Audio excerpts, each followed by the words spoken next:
किसकी है गाड़ी है? किसकी? यहाँ से पूरे 15 भैया वहाँ से हट जाओ न्यूज वालों को करने दो न्यूज वालों को पहले करने दो।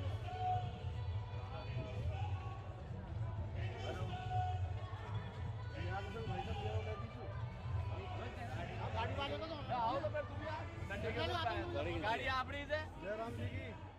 ये जो आपने गाड़ी तैयारी करवाई है, ये क्या सोच के साथ करवाई?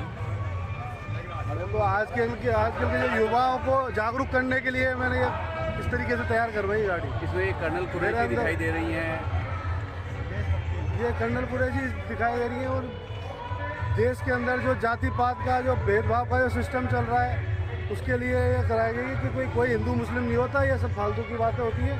देश के लिए तो ये कर्नल कुरैशी जो है ये भी मैंने ये भी लड़ी है।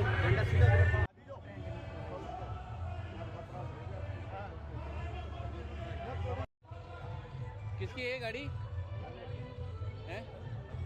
किसकी? यहाँ से पूरे 15 भैया वहाँ से हट जाओ गाड़ी वाले को तो आओ तो फिर तुम यार गाड़ी आपड़ी से जयराम जी की।